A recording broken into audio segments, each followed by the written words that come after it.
Have you ever wondered why your life feels heavier than others? You do the right things, you pray, you try to live with integrity, and yet your path feels steeper, your battles harsher, your pain deeper. Let me tell you something. It's not your imagination. Those who are chosen by God often carry storms that the world cannot understand. It can feel as though a target has been painted on your back. But if you recognize this, perhaps you are one of them, set apart, marked for a higher purpose, crafted for something beyond the ordinary. And here's the paradox. Being chosen does not mean an easier life. In fact, it often means walking through valleys that test the core of your being. Trials that feel like punishment are, in truth, proof of your calling. These struggles don't just break you, they remake you. They strip away illusions and force you to rely not on the applause of people, but on the steady approval of God alone. Maybe you've cried alone at night, wondering why suffering clings so tightly to you. Maybe friends have drifted away without reason. Maybe you feel like you carry a burden invisible to everyone else. If so, hear this. You are not cursed, you are not forgotten, and you are not alone. Across centuries, the chosen have walked the same narrow road. And every tear, every rejection, every loss was never wasted. It was shaping them into something extraordinary. Let's walk through the 5 pains that mark those chosen by God. When you understand them, your journey will begin to make sense. 1. The pain of rejection. Rejection comes without warning. One day people are by your side, the next they are gone. You search yourself for mistakes, but often you'll find none. The truth is this: you haven't changed, your light has. And that light unsettles those who live in shadows. The chosen carry a presence that convicts without a word. Just by existing, you challenge what others would rather ignore. So instead of facing themselves, they push you away. Even Jesus was not spared rejection. His own family doubted him. His neighbors scoffed. Isn't this the carpenter's son? If the Son of God endured rejection, do not be surprised when you experience it too. But rejection has a purpose. It detaches you from human applause and attaches you to God's approval. It is also God's way of protecting you. Some people cannot journey with you into your destiny. Their presence would only weigh you down. So when God removes them, understand it's not cruelty, it's mercy. Do not chase after those who left. Bless them, release them, and trust that God is making space for those meant to walk with you. 2. The pain of loneliness. There is a loneliness that no crowd can cure.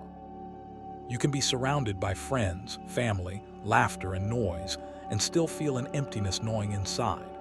The chosen know this loneliness deeply because it is not caused by the absence of people, but by the difference of spirit. You carry visions that others cannot see. You hear whispers of eternity while the world talks about the weekend. You think in terms of destiny while those around you only think in terms of comfort. And so even when you try to share what's burning inside, you are met with blank stares, polite nods, or even criticism. This creates a silent ache because you realize that the very things that define you are the same things that separate you. You love people, but you cannot walk in their direction. They pursue success, but you are chasing significance. They want to fit in, but you are called to stand apart. This loneliness is not an accident. It is purposeful. God often isolates the chosen so he can whisper to them without distraction. Think about it. Moses was called in the desert, away from Egypt's noise. Elijah heard God not in the earthquake or the fire, but in the still small voice alone in the cave. Even Jesus often withdrew to lonely places to pray. It is in solitude that God downloads the vision others cannot understand. It is in loneliness that your roots grow deeper. While the world sees absence, God sees preparation. And yes, it hurts. You may wonder why the people closest to you cannot carry the burden you carry. You may cry when your deepest prayers go unheard by those around you. You may long for someone to simply get it. But hear this, your loneliness is not a punishment. It is an incubator. Just like a seed must be buried alone in darkness before it breaks forth into life, you too are being hidden for a season. And here's the promise: you will not always walk alone. In time, God will bring people into your life who get you, who share your passions, and who light your fire.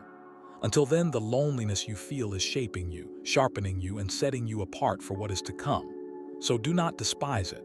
The silence that wounds you today will become the soil where your destiny grows. 3. The pain of inner conflict. Every chosen one faces a battle inside, spirit versus flesh. You want to pray but feel drained, open the word but struggle to focus. You vow to change, yet temptation waits at every corner. And then comes the guilt whispering, if I truly loved God, why would I feel this way? But even Paul, the great apostle, confessed, I do not do the good I want, but the evil I do not want is what I keep on doing. The truth is, chosen ones feel temptation more fiercely because the enemy knows your potential. If you are called to speak, he'll attack your tongue. If you're called to lead, he'll tempt you with pride. If you're called to worship, he'll try to twist it into vanity. The absence of inner struggle is not always a sign of strength. It can mean surrender. Your conflict is not failure. It's proof that God's Spirit is alive within you. Every fall is a chance to rise again, lean on grace, and walk with deeper humility. 4. The pain of renunciation.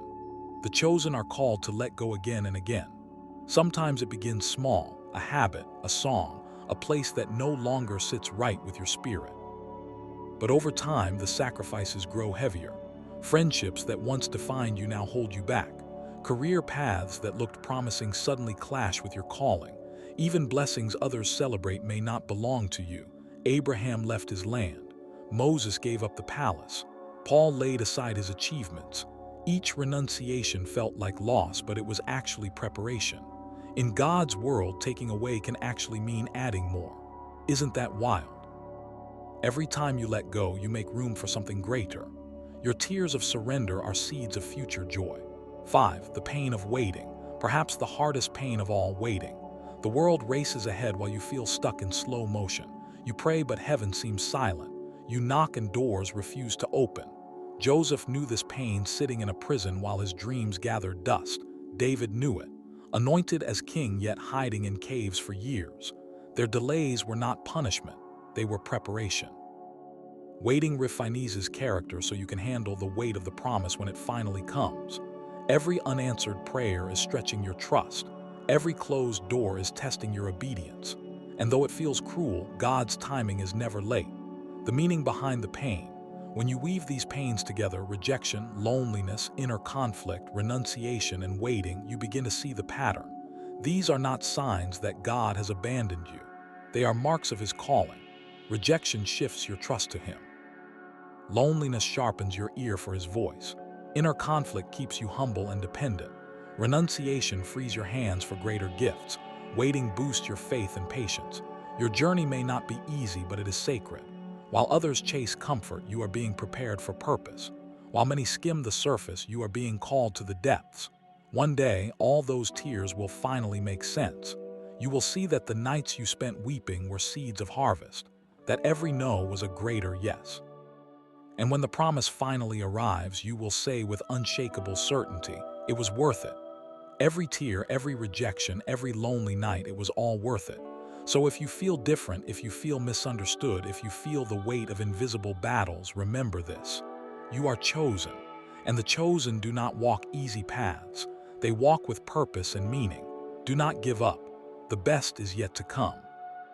If this message spoke to you, don't forget to like, share, and subscribe so we can walk this journey together.